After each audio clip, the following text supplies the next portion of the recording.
नमस्कार दोस्तों, आप सभी दर्शकों का हमारे चैनल एमवी म्यूजिक पर हार्दिक अभिनंदन और स्वागत है। तो देखिए, आज हम अपने मन की बात या अपनी मनोकामना को महादेव तक कैसे पहुंचा सकते हैं, इस विषय पर विस्तार में बात करेंगे। इस वीडियो में हमने ऐसे 3 तरीके बताए हैं जिनसे आप अपने मन की बात को भगवान महादेव तक पहुंचा पाएंगे। दोस्तों, आपसे यह अनुरोध है कि इस वीडियो को लाइक करें और वीडियो के अंत तक बने रहें, क्योंकि इस वीडियो में बहुत सी महत्वपूर्ण बातें बताई गई है, तो आप किसी महत्वपूर्ण बात को चूक न जाएं। तो देखिए कि हम लोग मंदिर जाते हैं, पूजा करते हैं, तंत्र मंत्र यंत्र का भी सहारा लेते हैं ताकि भगवान शिव हमारी मनोकामना को सुने और उसे पूरा करें। लेकिन काफी साल बाद भी हमारी मनोकामना पूरी नहीं होती। कुछ लोगों की प्रार्थना तुरंत सुन ली जाती है, पर हमारी नहीं सुनाई देती। ऐसा क्यों? आपने कभी सोचा है? आपने कभी यह सोचा है कि हमारी कोई गलती जरूर होगी जिसके कारण महादेव हमारे मन की बात को नहीं सुन रहे? तो आइए जानते हैं इन 3 तरीकों के बारे में जिनके इस्तेमाल से हम अपने मन की बात महादेव तक पहुंचा सकते हैं। पहला तरीका है नंदीश्वर जी। महादेव की सेवा आराधना करते करते नंदी जी महाराज में इतना शिव तत्व और शिव गुण बना लिया कि वह खुद शिव स्वरूप बन गए। नंदीश्वर जी महाराज परम शिव भक्त हैं, इसलिए मंदिर जाने से पहले नंदीश्वर जी का दर्शन किया जाता है। शास्त्रों और पुराणों के अनुसार भगवान शिव ने नंदी महाराज को वरदान दिया है कि जो भी भक्त अपने मन की बात या मनोकामना नंदी जी के कानों में कहे, उसकी मनोकामना तुरंत सुनी जाएगी, यानी महादेव तक जरूर पहुंचेगी। महादेव मंदिर के बाहर नंदी ईश्वर इसलिए विराजमान होते हैं ताकि शिव भक्तों की बात महादेव तक आसानी से पहुंचा जा सके। नंदीश्वर महादेव के सिर्फ वाहन नहीं, अपितु वह महादेव के उच्च कोटि के भक्त हैं। पहला तरीका यह है कि आप अपनी बात को नंदीश्वर जी के कानों में कहिए। योग्य समय आने पर महादेव आपकी मनोकामना जरूर पूरी करेंगे। लेकिन ध्यान रहे, नंदी ईश्वर महाराज के कान में कोई अतरंगी बात न कहें। ये उपाय केवल मनोकामना पूर्ण करने के लिए हो पाएगा। अब दूसरा तरीका है अपनी बात को महादेव तक पहुंचाने का। यह है कि आप सदैव महादेव के संपर्क में रहें। यह कैसे मुमकिन है? दोस्तों, हमारा राष्ट्र भारतवर्ष साधु संत महात्मा की भूमि है। उन सभी साधु संत महात्मा ने नाम जप के बारे में बताया। ये सबसे आसान तरीका है।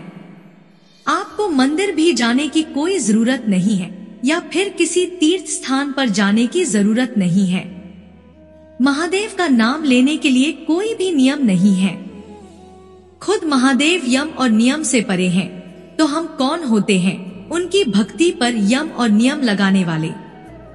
साधु संतों ने कहा कि आप उठते, खाते पीते, सोते जागते या फिर कोई भी रोजमर्रा का काम करते वक्त पंचाक्षरी मंत्र जप कर सकते हैं, यानी नाम जाप पर कोई बंधन नहीं है। लेकिन मंत्र उच्चारण के लिए बंधन है। अगर आप सदैव हर समय महादेव का नाम जप करें, तो आप हमेशा महादेव के संपर्क में रहेंगे और महादेव आपकी हर बात को सुनेंगे, हर मनोकामना को पूर्ण करेंगे और सही समय आने पर आपको नाम जाप का फल जरूर मिलेगा।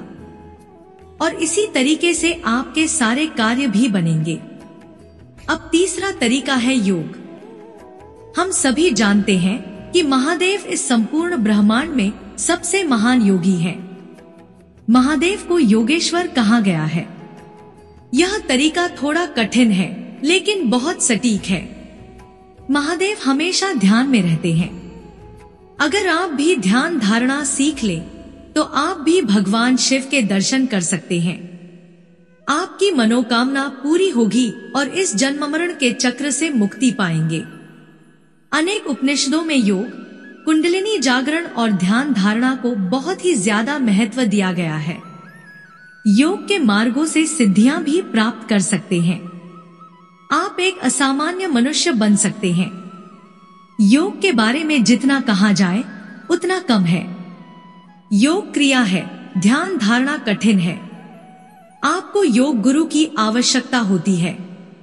आपको काफी संयम रखना होता है और श्रद्धा उच्च गुणवत्ता की होनी चाहिए। लेकिन जाप करके आप योग अभ्यास करके लोक निपुण बन जाएंगे तो इस ब्रह्मांड के बहुत सारे रहस्यों को जान पाएंगे। अब हमने आपको 3 तरीके बताए हैं जिनसे आप अपने मन की बात को, अपनी मनोकामना को महादेव तक जरूर पहुंचा पाएंगे। लेकिन दोस्तों, और भी कुछ महत्वपूर्ण बातें हैं जिनका अनुसरण करके आप अपने मन की बात महादेव तक पहुंचा सकेंगे। जैसे कि आपके मन में महादेव के प्रति अटूट विश्वास और श्रद्धा होनी चाहिए। आपकी सच्चाई होनी चाहिए। सच्चे मन से ही बात हमेशा सच हो जाती है। आपका मन साफ होना चाहिए। भगवान से कुछ मांगते वक्त आप किसी का नुकसान न मांगे और स्वार्थ की बातें न मांगे, क्योंकि स्वार्थ के लिए की गई प्रार्थना पूरी नहीं होती। किसी के लिए अपशब्द न निकाले। महादेव से कुछ मांगने से पहले मन को शांत रखें। मन को शुद्ध, पूरी श्रद्धा और सहज भाव से रखें और अपनी बात को महादेव के सामने मन की गहराई से रखें। महादेव के सामने पूरा समर्पण करें। आपको सिर्फ अपना कर्म करना है, जनहित का विचार करें। अगर आप इन सभी बातों का अनुसरण करते हैं तो महादेव सही समय पर आपकी मन की बात को सुनेंगे भी और आपकी मनोकामना को पूरा भी करेंगे। तो दोस्तों, अगर आपको यह जानकारी पूरी तरह से समझ में आई है तो कृपया वीडियो को लाइक, शेयर, सब्सक्राइब करें और कमेंट में ओम नमः शिवाय लिखना न भूलें, ताकि महादेव से और अध्यात्म से जुड़े और भी रोचक वीडियो आप तक पहुंच सकें।